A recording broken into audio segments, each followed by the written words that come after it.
characters that are not complete villains, that are they vacillate in between somewhere in that gray area, are the ones that I dig. There is a reality where Hollywood takes Michael Rooker's unique intensity, dulls his sharp edges, and hides him in safe roles.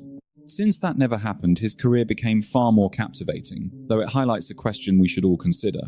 Does it feel like movies are hitting differently these days?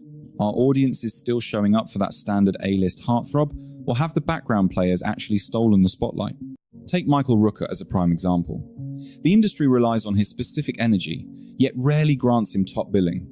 It is that look, the kind of face you never forget. Their voices carry the weight of real-world struggle and hard-earned experience. These actors make a hero's world feel authentic because they clearly belong in those spaces. Steve Buscemi spent a lifetime portraying lowlifes and eccentric misfits. It took decades for the critics to celebrate him as a premier powerhouse of his era. For 40 years, Willem Dafoe navigated roles ranging from cruel antagonists to broken holy men. Mass culture only recently acknowledged that the man is an absolute master.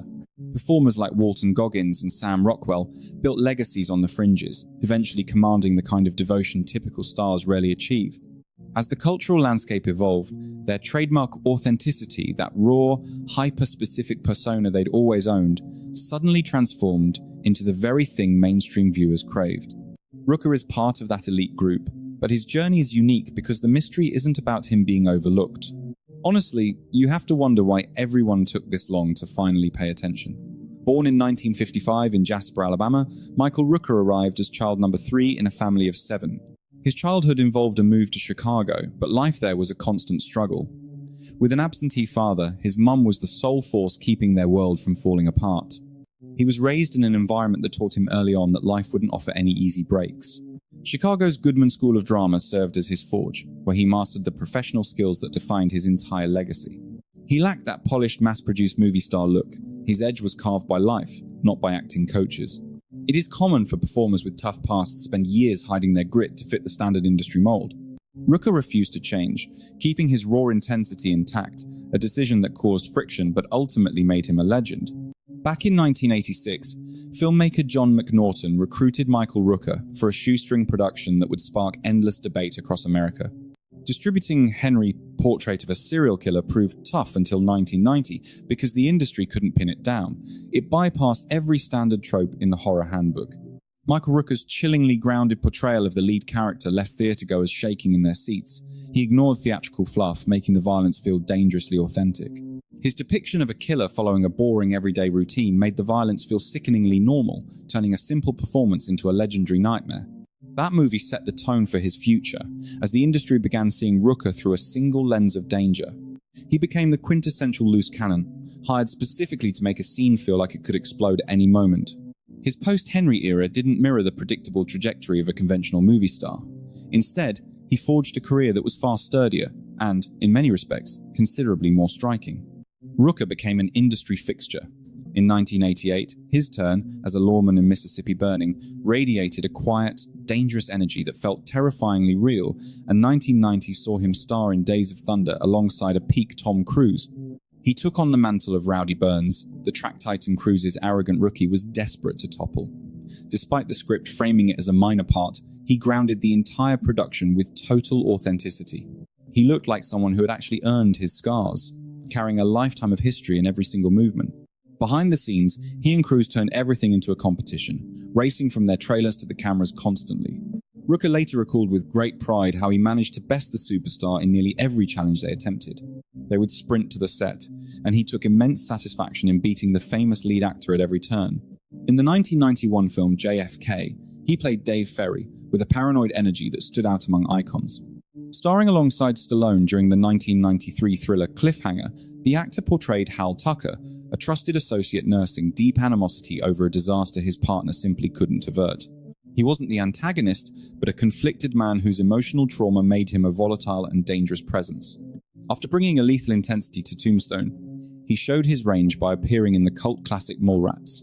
He played Jared Sveening, an arrogant producer who spends the film being constantly mocked and humiliated by a group of teens. By playing the role with total sincerity after others turned it down, he proved he wasn't afraid to take risks. He wasn't protecting a polished image. He was simply searching for meaningful work, which is evident in his massive resume. Such a resume highlights a veteran tackling heavy projects with the industry's elite, yet a vast distinction remains between being a household name and being an indispensable presence. While fame belongs to the face on the poster, essentialness belongs to the person who makes that story feel real.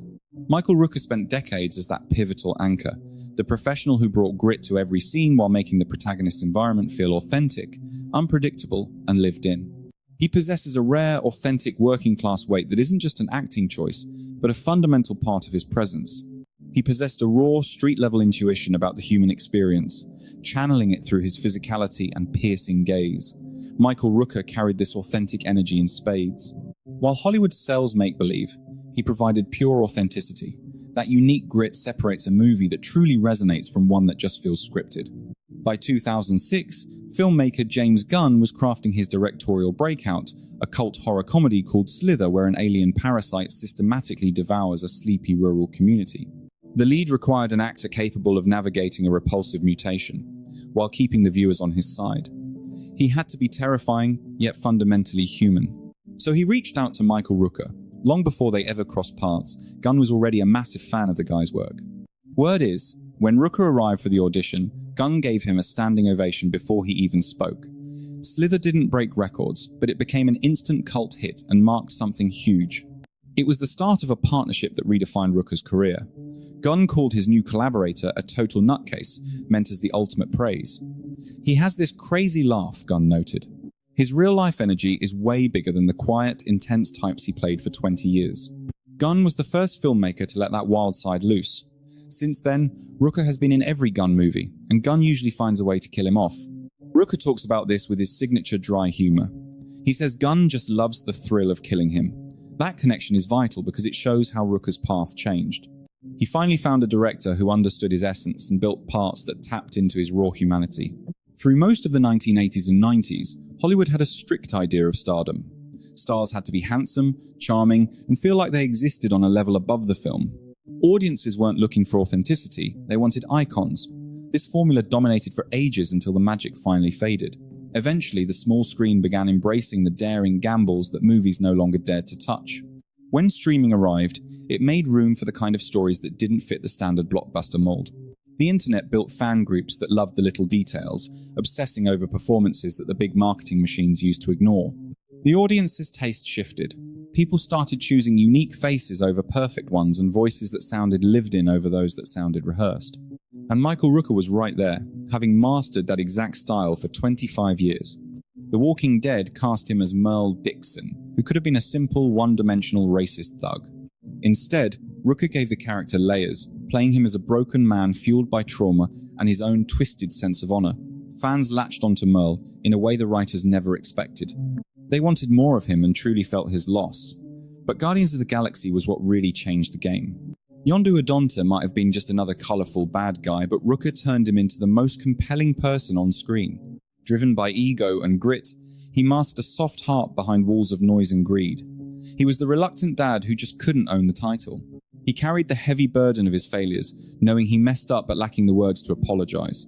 Right now, character actors are finally getting the massive recognition they deserve. Social media gives fans the platform to finally voice why they love those actors who feel like actual human beings instead of corporate products.